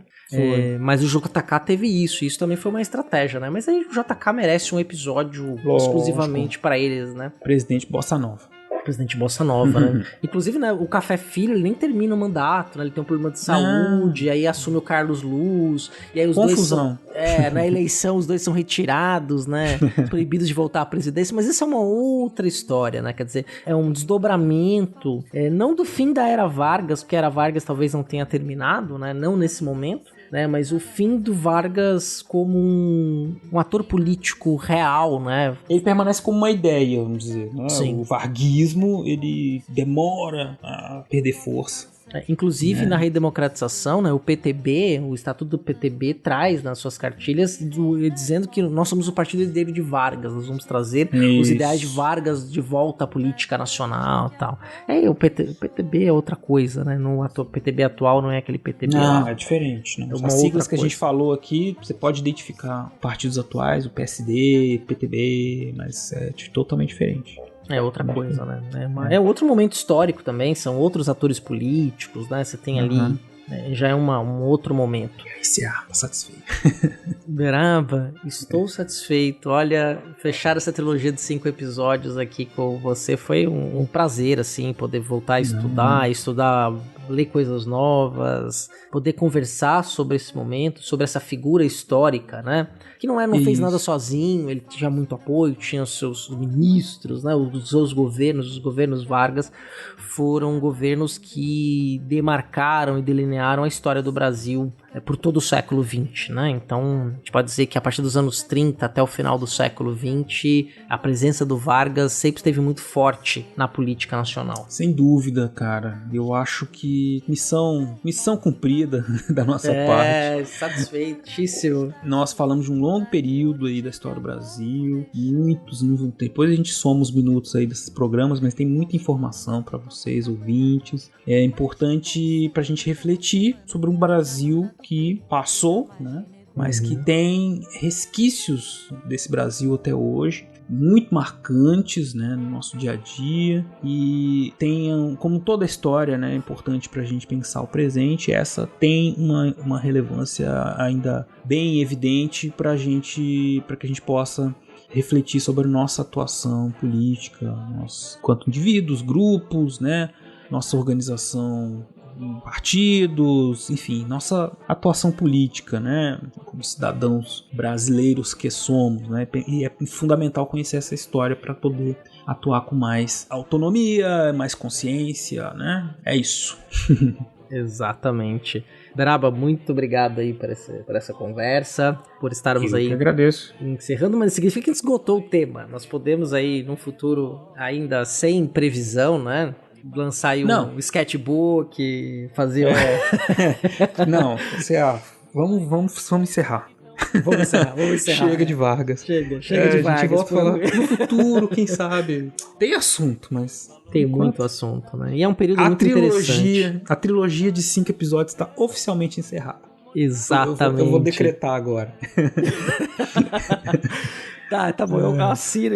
Você assina aí. Chegamos ao fim dessa jornada, né? O fim da jornada, acabou. Né? Não vamos fazer igual o Senhor dos Anéis, tem um prólogo de mais 2 horas, né? Não.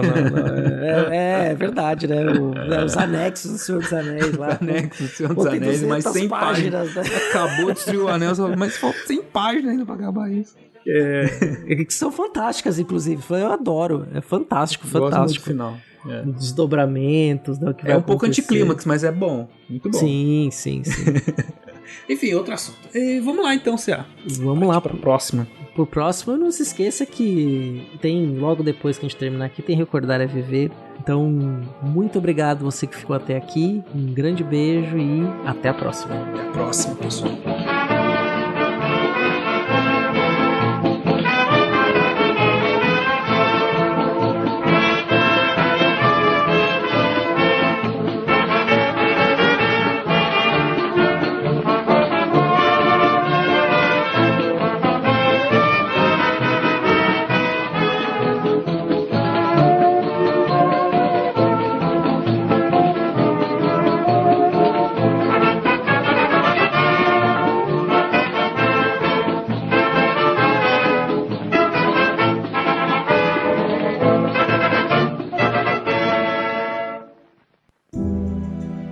Mais uma vez as forças e os interesses contra o povo coordenaram-se e novamente se desencadeiam sobre mim. Não me acusam, insultam, não me combatem, caluniam e não me dão o direito de defesa. Precisam sufocar a minha voz e impedir a minha ação para que eu não continue a defender como sempre defendi o povo e principalmente os humildes. Sigo o destino que me é imposto. Depois de decênios de domínio e expoliação dos grupos econômicos e financeiros internacionais, fiz-me chefe de uma revolução e venci. Iniciei o trabalho de libertação e instaurei o regime de liberdade social. Tive de renunciar. voltei ao governo nos braços do povo. A campanha subterrânea dos grupos internacionais aliou-se a dos grupos nacionais revoltados contra o regime de garantia do trabalho. A lei de lucros extraordinários foi detida no Congresso. Contra a justiça da revisão do salário mínimo, se desencadearam os ódios. Quis criar liberdade nacional na potencialização das nossas riquezas através da Petrobras e, mal começa esta a funcionar, a onda de agitação se avoluma. A Eletrobras foi obstaculada até o desespero. Não querem que o trabalhador seja livre. Não querem que o povo seja independente. Assumir o governo dentro da espiral inflacionária que destruía os valores do trabalho. Os lucros das empresas estrangeiras alcançavam até 500% ao ano.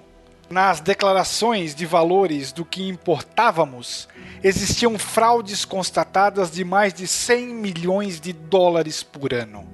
Veio a crise do café, valorizou-se o nosso principal produto. Tentamos defender seu preço e a resposta foi uma violenta pressão sobre a nossa economia, a ponto de sermos obrigados a ceder.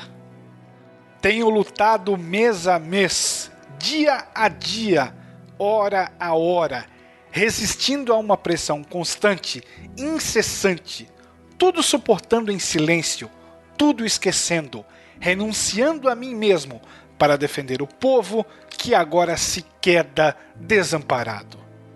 Nada mais vos posso dar a não ser meu sangue. Se as aves de rapina querem o sangue de alguém, querem continuar sugando o povo brasileiro, eu ofereço em holocausto a minha vida. Escolho este meio de estar sempre convosco. Quando vos humilharem, sentireis minha alma sofrendo ao vosso lado. Quando a fome bater à vossa porta, sentireis em vosso peito a energia para a luta por vós e vossos filhos. Quando vos vilipendiarem, sentireis no pensamento a força para a reação. Meu sacrifício vos manterá unidos e meu nome será a vossa bandeira de luta. Cada gota de meu sangue será uma chama imortal na vossa consciência e manterá a vibração sagrada para a resistência. Ao ódio, respondo com o perdão. E aos que pensam que me derrotaram, respondo com a minha vida. Era escravo do povo e hoje me liberto para a vida eterna. Mas esse povo de quem fui escravo não mais será escravo de ninguém. Meu sacrifício ficará para sempre em sua alma e meu sangue será o preço do seu resgate. Lutei contra a espoliação do Brasil. Lutei contra a espoliação do povo. Tenho lutado de peito aberto. O ódio, as infâmias, a calúnia não abateram meu ânimo. Eu vos dei a minha vida, agora vos ofereço a minha morte. Nada receio, serenamente dou o primeiro passo no caminho da eternidade e saio da vida para entrar na história.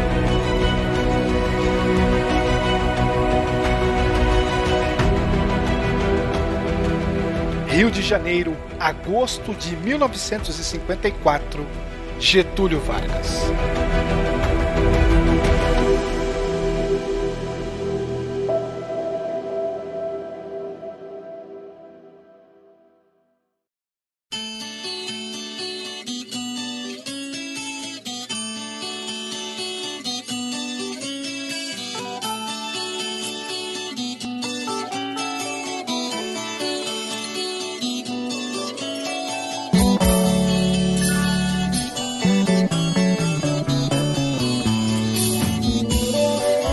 Boa tarde, Marcelo Beraba. Boa tarde, meu querido César Agenoro, nosso CA.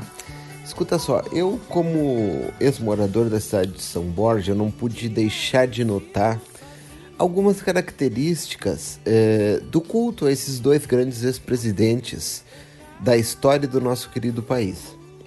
São duas figuras históricas muito importantes. A meu ver, o Getúlio Vargas teve uma importância histórica para o Brasil maior que a do Jango, mas localmente na cidade de São Borja, o Jango ele é mais cultuado. Talvez pelo fato dele ser... primeiro, os dois eram estancieiros, mas o Jango era um estancieiro muito maior e tinha uma atuação na comunidade muito maior que do Getúlio Vargas. O Getúlio Vargas ele era uma grande figura nacional, mas localmente ele não tinha essa projeção que o Jango tinha. O Jango dava emprego, o Jango construiu o aeroporto, o Jango correm boatos que a pessoa chegava para ele e pedia dinheiro, ele tinha tardes onde ele fazia o famoso beijamão, onde formava-se uma fila de pedintes com requisições para o então candidato João Goulart, e ele respondia a todos e dizem que era generosíssimo. Visitei também as duas casas museu, onde rememora-se a vida e a trajetória dos dois, e tenho que falar assim, é muito bonito esse passeio na cidade de São Borja, e a memória desses nossos dois presidentes segue sendo bastante cultuada lá. Um abraço a todos os nossos ouvintes do Fronteiras no Tempo. Minha alma cativa.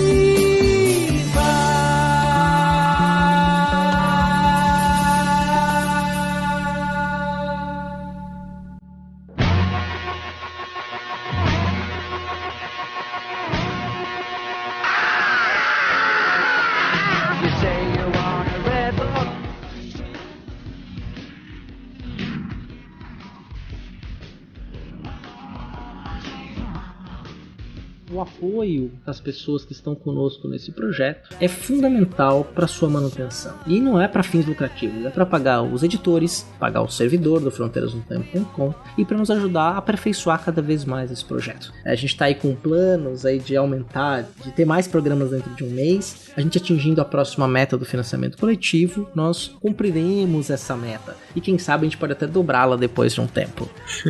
Então vamos lá. Muito obrigado a Dilson Lourenço da Silva Filho, Albino Vieira, Alexandre Estrapação Guedes Viana, Alexandre de Souza Júnior, Aline Lima, Anderson Garcia, Anderson Paes, André Luiz Santos, André Trapani Costa Pocinholo, Andréa Silva, Andressa Marcelino Cardoso, Arthur Henrique de Andrade Cornejo, Bruno Escomparim, Carlos Alberto de Souza Palmezani, Carlos Alberto Júnior, Carolina Pereira Leon, Ceará, Charles Calisto Souza, Cláudia Bovo, Eane Marcolino de Moura, Eduardo Saavedra Lozada Lopes, Eliezer Ferronato, Elisnei Oliveira, Héctor Ritter, Felipe Augusto Rosa, Felipe Souza Santana, Flávio Henrique Dias Saldanha, Iago Mardones, Yara Grise, Isaura Helena, João Carlos Ariede Filho, João Carlos dos Santos, Letícia Duarte Hartmann, Lucas Aquel, Luciano Beraba, Manuel Mácias, Marcos Sorrilha, Maiara Araújo dos Reis, Maiara Sanches, Moisés Antiqueira, Paulo Henrique de Núncio, Rafael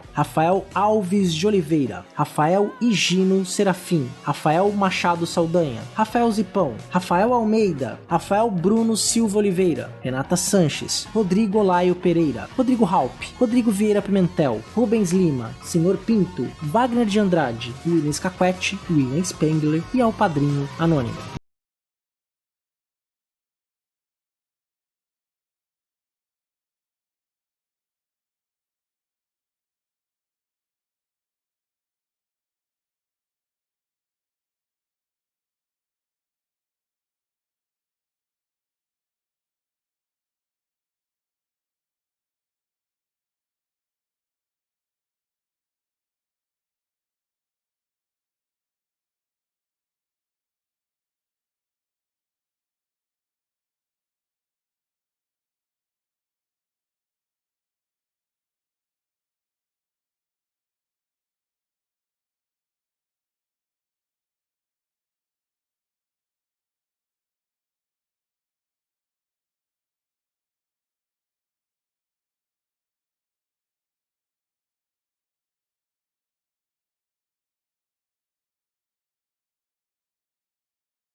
Locução da vinheta de abertura, Eliezer Ferronato.